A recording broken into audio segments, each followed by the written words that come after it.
প্রিয় ছাত্রছাত্রীরা, এখন আমি সপুষ্পক উদ্ভিদের যৌন জনন এই অধ্যায়ের ষষ্ঠ পর্ব শুরু করছি এবং এই পর্বে আমি আলোচনা করব ডেভেলপমেন্ট অফ ফিমেল গ্যামেটোফাইট অর্থাৎ স্ত্রী লিঙ্গধরের উৎপত্তি। প্রশ্নটা লেখো যে চিত্রসহ স্ত্রী লিঙ্গধরের উৎপত্তি বর্ণনা করো। Development of female gametophyte.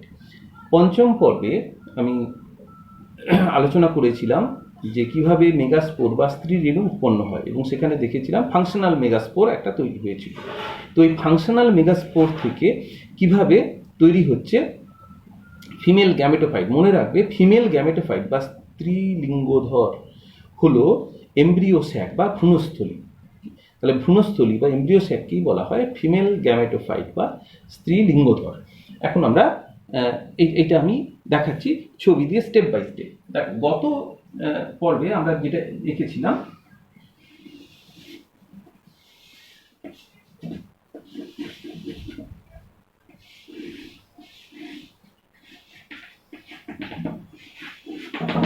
দেখো, গত পর্বে আমরা আলোচনা করেছিলাম এটা ছিল নিচের দিকে, মানে চালাজা প্রান্তের দিকে ছিল, এটা ছিল functional megaspore, functional megaspore haploid, এবং এই তিনটে ছিল ডিজেনারেটিং মেগাস্পোর, ডিজেনারেটিং মেগাস্পোর। এরা নষ্ট হয়ে যাচ্ছিল, এরা মাইক্রোপাইল প্রান্তে।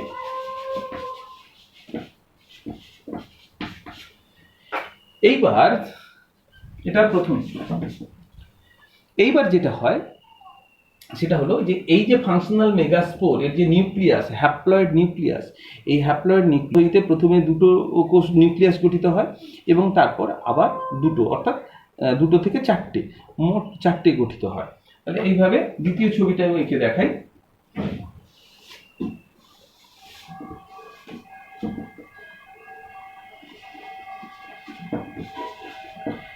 এর মধ্যে ভ্যাকুয়াল তৈরি হয়, অনেক ভ্যাকুয়াল থাকে। এই যে ফাংশনাল যে মেগাস্পোরটা, এর মধ্যে ভ্যাকুয়ালস তৈরি হয়, ভ্যাকুয়াল তৈরি হয় আর ডিজেনারেট করে যেতে থাকে। এটা হচ্ছে ডিজেনারেটিং মেগাস্পোর আর এটা হলো ফাংশনাল মেগাস্পোর। তাহলে দুটো নিউক্লিয়াস তৈরি হলো, এটাকে আমরা ডায়াড দশা বলতে পারি। ডায়াড দশা, ডায়াড মানে দুটো নিউক্লিয়াস তৈরি হয়েছে। এরপর তৃতীয় দশাতে আসছি। এখানে আমরা দেখব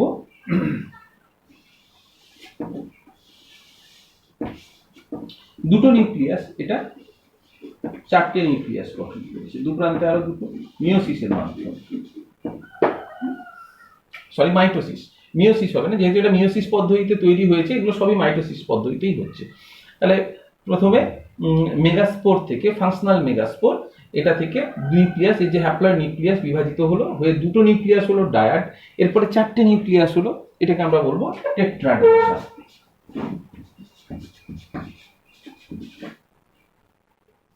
টেট্রাড দশায়।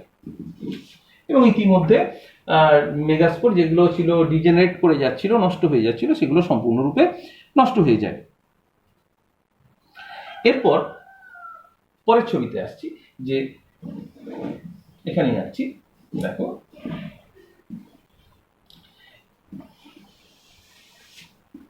আকারে বড় হতে থাকে এই ফাংশনাল মেগাস্পোর এবং এটা এমব্রিও স্যাকে রূপান্তরিত হয়।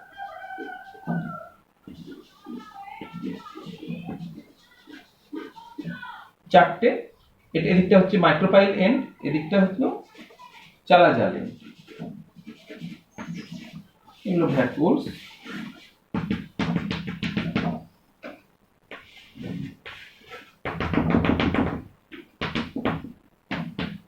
তাহলে এই যে চারটে, যেটা চালাজা প্রান্ত, মাইক্রোপাইল প্রান্তে রয়েছে, এদেরকে আমরা বলবো মাইক্রোপাইলার টেট্রাড। এটা একটা অক্ট্যান্ট তৈরি হলো, কিন্তু এটা এদিকটা বলবো মাইক্রোপাইলার টেট্রাড, অর্থাৎ চারটি নিউক্লিয়াস রইল মাইক্রোপাইল প্রান্তের দিকে, আর এরো হ্যাপ্লয়েড, এবং চারটি নিউক্লিয়াস রইল চালাজা প্রান্তের দিকে, এদেরকে আমরা বলবো চালাজাল টেট্রাড, চালাজাল টেট্রাড, চালাজাল টেট্রাড। এটা হলো আমরা দ্বিচরী। এরপর দুই প্রান্তের একটা করে নিউক্লিয়াস সরে আসে, কোথায়? কেন্দ্রের দিকে সরে আসে। দেখ এই ছবিতে,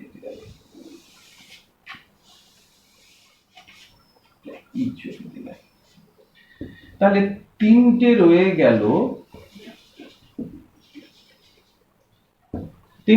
গেল, মাইক্রোফাইল প্রান্তে, তিনটে নিউক্লিয়াস রয়ে গেল চালাজা প্রান্তে, আর দুটো নিউক্লিয়াস চলে এলো উভয় দিক থেকে মাঝামাঝি।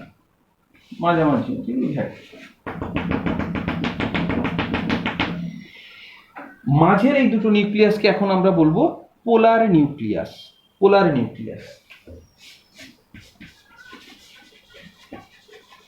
বা মেরু নিউক্লিয়াস, দুটো পোলার নিউক্লিয়াস। এইবার কি হয়, এই যে প্রত্যেকটা মেরুর দিকে যে নিউক্লিয়াস গুলো রয়েছে এরা আবরণ দ্বারা আবৃত হয়, এদের বাইরে সেলুলোজিক লেয়ার তৈরি হয়, ফলে এই নিউক্লিয়াস গুলো কোষে রূপান্তরিত হয়, এটা কোষে পরিণত হলো। চালাজা প্রান্তের দিকের গুলোও তাই, আমি অন্য কালার দিয়ে দেখাই।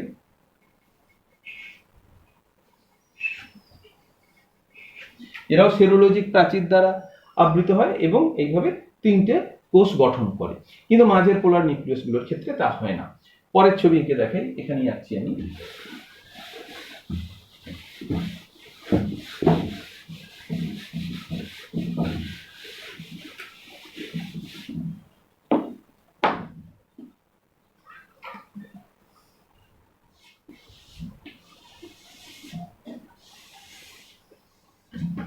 তৈরি হয়ে গেল এই পূর্ণাঙ্গ এমব্রিও স্যাক বা ভ্রূণস্থলী,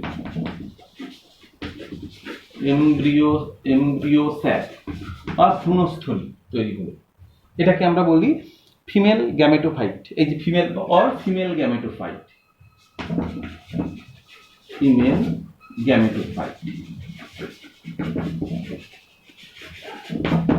এদের মধ্যে এই যে তিনটে যেগুলো নিউক্লিয়াস ছিল, যেটা তিনটে এখন কোষ বলবো, এদের মধ্যে একটি আকৃতিতে বেশ বড় হয় মাইক্রোফাইল প্রান্তে এবং একে ঘিরে থাকে দুটি অপেক্ষাকৃত ছোট কোষ।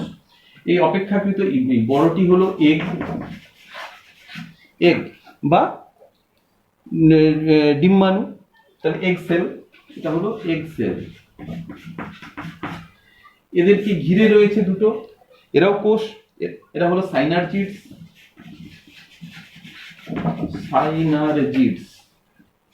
বা সহকারী কোষ, এরাও হ্যাপ্লয়েড।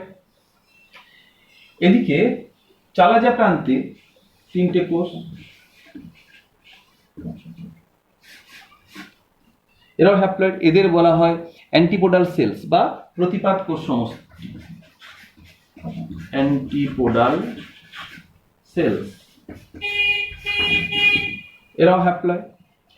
মাঝে যে দুটো পোলার নিউক্লিয়াস ছিল এরা একসঙ্গে জুড়ে যায়, জুড়ে গিয়ে একটা নিউক্লিয়াসে পরিণত হয়, এদেরকে এখন আমরা বলবো একটা নিউক্লিয়াস। এটা কিন্তু নিউক্লিয়াস, কোষ নয়, অর্থাৎ পুরো ভ্রূণস্থলীটা যদি একটা কোষ হয় তার এটা নিউক্লিয়াস।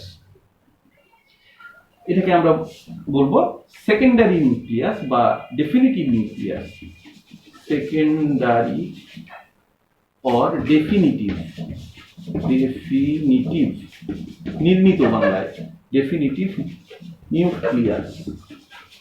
এটা ডিপ্লয়েড, হ্যাঁ, এটা ডিপ্লয়েড, কারণ দুটো হ্যাপ্লয়েড পোলার নিউক্লিয়াস মিলে তৈরি হয়েছে। তাহলে এখানে কটা কোষ আছে একটা ভ্রূণস্থলীর মধ্যে? ভ্রূণস্থলী নিজে একটা কোষ, বড় কোষ,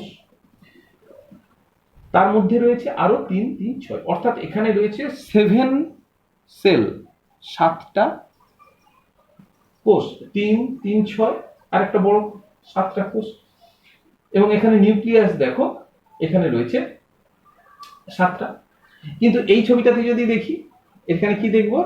8 নিউক্লিয়েট, মানে 8টা নিউক্লিয়াস, কিন্তু কোষ 1, 2, 3, 4, 5, 6, পুরোটা একটা 7টা। তাহলে এই পর্যায়ে এটা আমরা শেষ দশা বলছি, এটা 8 নিউক্লিয়েট অ্যান্ড 7 সেলড স্টেজ। এখানে অবশ্য পুরো ভ্রূণস্থলী একটা কোষ, তার নিউক্লিয়াস হলো ডেফিনেটিভ নিউক্লিয়াস বা সেকেন্ডারি নিউক্লিয়াস, আর এগুলো কিন্তু কোষ, এটা কিন্তু কোষ নয়। তাহলে এইভাবে ফিমেল গ্যামেটোফাইট বা ভ্রূণস্থলী গঠিত হয়। স্টেপগুলো তোমরা পর্যায়ক্রমিকভাবে আঁকবে এবং লিখে নেবে ধাপে ধাপে, ABCD করে এইভাবে যে আমি পয়েন্ট করে উল্লেখ করলাম, তোমরা পয়েন্ট ওয়াইজ এইভাবে মেনশন করে দেবে যে কোনটা কোনটা কোন পয়েন্টের সঙ্গে সম্পর্কযুক্ত ছবি। আশা করি তোমরা বুঝতে পেরেছো। ধন্যবাদ।